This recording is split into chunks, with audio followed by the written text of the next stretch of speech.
अब हम question number 3 की तरफ बढ़ते हैं। क्वेश्चन नंबर 2 हमारा सॉल्व हो चुका है। इसमें हम इसको देखते हैं कि which of the following statements are true और फॉल्स। इसको हमें बताना है कि कौन सी सही है या गलत है। सबसे पहला क्वेश्चन है, इसको साथ साथ चेक करते जाते हैं। 2/3 क्वेश्चन ये है कि इज़ एन इरेशनल नंबर। एक स्टेटमेंट दी हुई है, हमें देखना है कि ये इरेशनल है कि नहीं। सबसे पहले हमें डेफिनेशन इरेशनल की जहन में लानी है। पहली तो बात ये होती है कि अगर अंडर रूट के नंबर अंदर से बाहर ना जा सके तो वो इरेशनल है। दूसरा, अगर इसका फ्रैक्शन दिया हुआ है तो वो फ्रैक्शन जो है ना, वो एक तो ये है कि टर्मिनेटिंग नहीं होना चाहिए, यानी कि वो आगे चलते रहना चाहिए जैसा रैशनल नंबर में भी होता है। और दूसरा ये है कि कोई एक नंबर रिपीट नहीं होना चाहिए, ठीक है ना, मुख्तलिफ किस्म के नंबर रिपीट होने चाहिए। तो इसको हम चेक कर लेते हैं ना, ठीक है। 2/3, तो आप इसको चेक करें साथ रूल्स जो हैं दिए हुए ना। तो पॉइंट लगा दिया, ज़ीरो लग गया, ठीक है ना। 6 टाइम 18 होता है, 6 टाइम 18 2 बचा। अब ये फिर ज़ीरो, 2 बचा, ज़ीरो लगा लिया क्योंकि पॉइंट ऊपर लगा है। 6 टाइम 18, तो ये तो इसी तरह चलता रहेगा। देखें ना, 2 बच रहा है और हम 2 लगा रहे हैं, 6 से डिवाइड कर रहे हैं। ये तो इनफाइनाइट नंबर तक ये चलता ही रहेगा ये सिलसिला। सॉरी। तो आपको पता है कि जब एक ही नंबर बार बार रिपीट हो रहा हो तो वो किस कैटेगरी में फॉल करता है। अब ये नंबर जो है ना 2/3, ये असल में रैशनल नंबर है। तो ये जो स्टेटमेंट दी हुई है ना, ये गलत है। इसलिए ये फर्स्ट क्वेश्चन जो है ना, ये हमारा पार्ट गलत है। ये स्टेटमेंट एक्चुअली गलत है। 2/3 अगर दिया होता ना एज अ रैशनल नंबर तो ये ट्रू होता। तो हमारा ये फर्स्ट पार्ट जो है ना, ये फॉल्स हो गया, ठीक है ना, ये नहीं गलत हो गया। इसको क्रॉस भी हम कर सकते हैं। अब सेकंड है, पाई इज़ एन इरेशनल नंबर। तो ये हम पढ़ चुके हैं, इरेशनल नंबर है तो ये ट्रू है। थर्ड वन है, 1/9 इज़ टर्मिनेटिंग फैक्टर। ये कह रहे हैं कि 1 को अगर 9 से हम डिवाइड करते जाएं तो ये एंड पे जाके टर्मिनेट हो जाता है, यानी रुक जाता है। ये टर्मिनेटिंग फैक्टर है। इसको भी चेक कर लेते हैं। 1 हम रखते हैं अंदर, 9 से डिवाइड करते जाते हैं, चेक करते हैं ना। पॉइंट लगा दिया, ज़ीरो, 9 1 टाइम 9, ठीक है ना। तो फिर 1 बचा, फिर 10 हो गया, फिर 9 1 टाइम 9, ये पीछे पॉइंट है।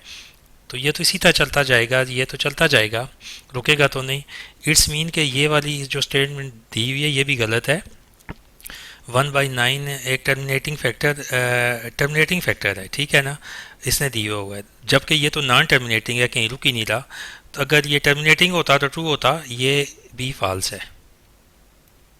क्वेश्चन नंबर 3 की ये पार्ट 3 भी फॉल्स है, ठीक है। अब आगे 4 की। अब नेक्स्ट है कि 3/4 इज़ टर्मिनेटिंग फैक्टर, यानी हम डिवाइड करें तो ये जाके कहीं ना कहीं स्टॉप कर जाता है। चेक कर लेते हैं। 4 पॉइंट लगाया, ज़ीरो आ गया। 7 4 28, ठीक है। फिर 2 बचा, अब फिर ज़ीरो। जब तक पॉइंट लगा है ज़ीरो लगाते रहें आप ना। तो 7 5 टाइम 25, ठीक हो गया। 4 5 टाइम 20 हो गया, तो ये ज़ीरो बच गया। 0.75, यानी ये रुक गया, यहाँ से आगे नहीं गया, टर्मिनेटिंग है।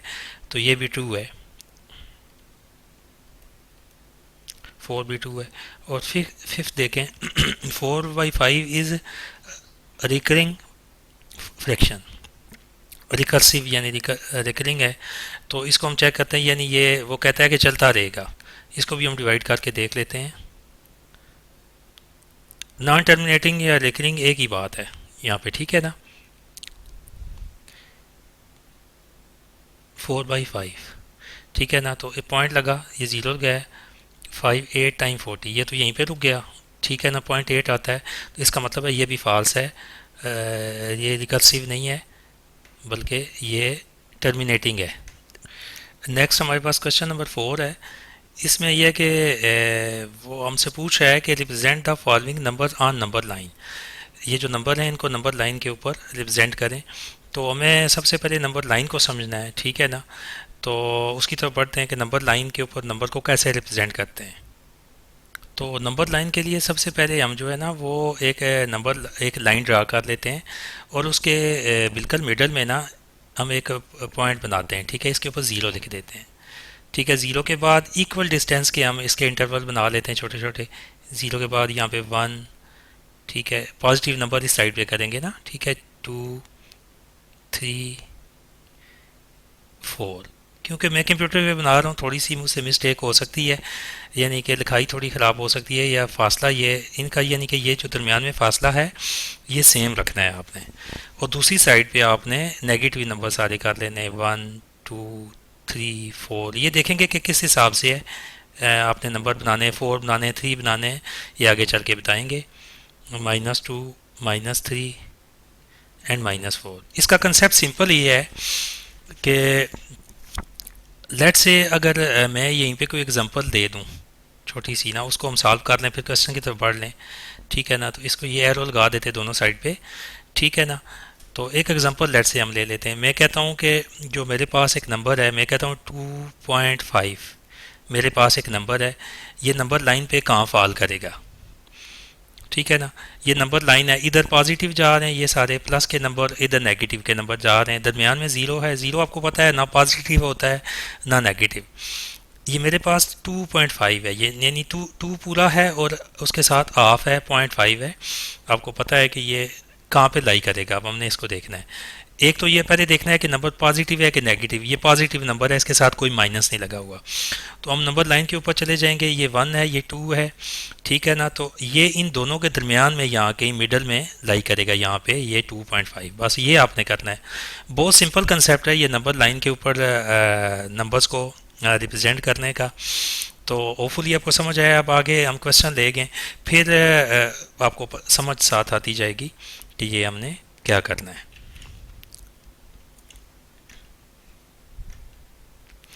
तो इस क्वेश्चन की तरफ बढ़ने से पहले ना हम थोड़ा सा फ्रैक्शन का अपना कंसेप्ट भी क्लियर कर लेते हैं। जिन स्टूडेंट्स को तो आता है उनके लिए आसान होगा, जिनको नहीं आता उनके लिए थोड़ी प्रॉब्लम है। तो हम पहले अपना कंसेप्ट थोड़ा सा क्लियर कर लेते हैं फ्रैक्शन से रिलेटेड, ठीक है ना। तो अब 2/3 का एक्चुअली मतलब क्या है, ठीक है ना। अब मैं इसको आपको समझाता हूँ थोड़ा सा, ठीक है ना। एक मैं दायरा लूँगा, दायरे की मदद से आपको समझाऊँगा, ठीक हो गया ना। आपको फ्रैक्शन का थोड़ा सा आइडिया होना चाहिए, वरना प्रॉब्लम है, ठीक है ना। अब ये मेरे पास एक नंबर है 2/3, ये पहला क्वेश्चन है, इसको मैंने नंबर लाइन के ऊपर रिप्रेजेंट करना है, ठीक है ना। तो पहले मुझे इसको समझूं तो सही, ये नंबर है कितना, ठीक है ना। एक तो ये है कि ये ऊपर जो अगर 2/3 है ना, ऊपर वाला नंबर अगर छोटा हो और नीचे वाला नंबर बड़ा हो, तो जब डिवाइड करते हैं तो वो हमेशा पॉइंट में आंसर आता है, 1 से छोटा होता है। एक तो हमें ये समझ लेना चाहिए ये लेस देन 1 है, ये नंबर 1 से छोटा है और 0 से बड़ा है, ठीक है ना। अब ये हमें पता चल गया, हमें ये 0 और 1 के दरमियान में यहाँ कहीं लाई करेगा ये नंबर, ठीक है ना। इसको यहाँ हम शो करेंगे। लेकिन आगे एक और चीज़ है, हमें फ्रैक्शन को समझना है। 2/3 का मतलब क्या है कि आपके पास 2/3 का मतलब ये है कि डिवाइड हो रहा है ना 2 3 से, ये नहीं, इसका मतलब ये है कि आपके पास टोटल कोई चीज़ है, वो टोटल 3 है। टोटल आपके पास कोई चीज़ है, वो उसकी मिकदार 3 है, उसकी क्वांटिटी 3 है। यानी आपके पास लेट से पेंसिल हैं, वो टोटल आपके पास 3 पेंसिल हैं। तो ऊपर वाले 2 का मतलब बताया उन 3 में से 2, यानी 2 आपको वो किसी को दे दी। 2/3 का मतलब क्या है, यानी आपके पास टोटल ये एक दायरा है, लेट से ये टोटल एक चीज़ है आपके पास, तो इसको 3 हिस्सों में पहले बराबर तकसीम कर देंगे। ये यहाँ पे आ गया, ठीक है, इधर ले आया तो इधर ले आया। अब ये फ्रैक्शन है, यानी इसका मतलब है 3 आपके पास, ये नीचे 3 है, ठीक है ना। यानी ये एक दायरा था, या आपके पास ये एक अंडा है लेट से, ठीक है ना। एक के पास एग है, एग को आपके उसके 3 हिस्से कर दिए, तो 3/2 का मतलब ये है कि टोटल तो एक ही है, अंडा तो एक ही है, 1 ही है, एक ही अंडा है ना। तो उसके आपने 3 हिस्से बना दिए, ठीक है। तो 2/3 का मतलब ये है कि ये 2 हिस्से किसी को आपने दे दिए। समझ आ गया आपको कि 3/2 का मतलब ये है कि ये 2 हिस्से आपको किसी को दे दिए। ये वाले में इसको थोड़ा सा ये हाईलाइट कर दे जी। तो समझ आया आपको 2/3 का मतलब कि टोटल 3 था, 3 में से 2, ठीक है ना। अब एक और एग्जांपल लेते हैं। अब लेट से मैं एक और एग्जांपल लेता हूँ। मैं कहता हूँ जी मेरे पास है नंबर 1/2, इसको मैं कैसे रिप्रेजेंट करूँगा, ठीक है ना। तो ये नहीं, मेरे पास इस नंबर का मतलब ये है कि मेरे पास टोटल चीज़ें 2 हैं, उस 2 में से एक, ठीक है ना, आधी, यानी कि हाफ हो गया ना। तो इसका हमेशा इसीलिए डिवाइड करते हैं तो 0.5 आंसर आता है, हाफ, ठीक है ना। और हाफ जो को प्लस करें तो 2 ही बन जाता है, 1 बन जाता है, सॉरी, ठीक है ना। हम लेके अब जब इसको 2 नीचे आ गया, 1 + 1, ठीक है, 2/2 तो 1 के बराबर होता है। समझ आ गया आपको। यानी इस तरह से ये फ्रैक्शन हम उसको देखते हैं। ठीक है ना। तो इसके अलावा मेरी फ्रैक्शन की अलहदा से वीडियो भी है पूरी, वो भी आप देख सकते हैं। ठीक है ना। तो ये हम यहाँ पे आ गए। अब मैं कुछ और इसके एग्जांपल देता हूँ आपको, एक दो और एग्जांपल देता हूँ। जैसे अब देखें कि मैं कहता हूँ ना फ्रैक्शन के अंदर मैं कहता हूँ 4/8, इसीलिए हम इसको सिंप्लीफाई भी बाज़ दफ़ा कर देते हैं। अब 4/8 का मतलब है कि टोटल आपके पास 8 चीज़ें हैं जिसमें से 4 किसी को दे दी। 4/8 का मतलब यह है कि टोटल 8 है, जो कोई भी एक नंबर है जिसको आपने 8 हिस्सों में डिवाइड किया हुआ है। जैसे मैंने इसको 3 हिस्सों में किया था, तो क्या हुआ उस 8 में से 4, तो इसको हम सिंप्लीफाई अगर करें 4 1 द 4 एंड 4 2 द 8, तो 1/2। यानी अगर हम 4/8 को दूसरे लफ्ज़ों में देखें तो वो 1/2 ही बनता है। यानी 8 में से 4 का मतलब है कि 8 पास टोटल 8 चीज़ें हैं फ्रैक्शन में। इसलिए हम फ्रैक्शन को सॉल्व भी कर लेते होते हैं कि 8 टोटल चीज़ें हैं तो उनमें से 4, तो दूसरे लफ्ज़ों में हम कह सकते हैं अगर 2 हो तो 1, ठीक है, 4 हो तो 2, ठीक है। अगर हम इसको ज़रब देते जाएं तो इस तरह, तो अगर 4 से दोनों को ज़रब दे दें, देखें नीचे भी 4 से ज़रब देता हूँ, ऊपर भी 4 से मल्टीप्लाई करता हूँ ना, ठीक है। तो 4 1 द 4 और 4 2 द 8, नीचे वही चीज़ आपके पास वापस आ गई। ठीक है ना। तो ये इस तरह से फ्रैक्शन होता है, तो आपको ये पता हो कि कैसे सॉल्व करना है। अब एक और एग्जांपल मैं छोटी सी ले लेता हूँ। जैसे मैं कहता हूँ 3/4।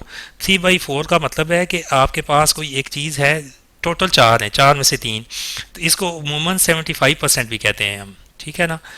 चलो परसेंटेज की तरफ नहीं पढ़ते अभी, मैं वापस चला जाता हूँ इससे। तो हम सीधा उसको उसी तरह लेके आते हैं कि 3/4 का मतलब है कि आपके पास एक कोई चीज़ है, ठीक है, उसके आपने 4 हिस्से किए हुए हैं। ठीक है ना। तो मैं वही दायरे वाली दोबारा एग्जांपल आपको देता हूँ। इसी दायरे को मैं 4 हिस्सों में तकसीम कर लूँ। ठीक है, मैंने एक दायरा ड्रा कर दिया। ठीक है ना। इसको मैं 4 बराबर हिस्सों में कर देता हूँ तकसीम। ठीक है ना। क्योंकि 4 में क्यों कर रहा हूँ कि टोटल 4 है। ठीक है ना। ये मैंने इसको 4 बराबर हिस्सों में डिवाइड कर दिया है।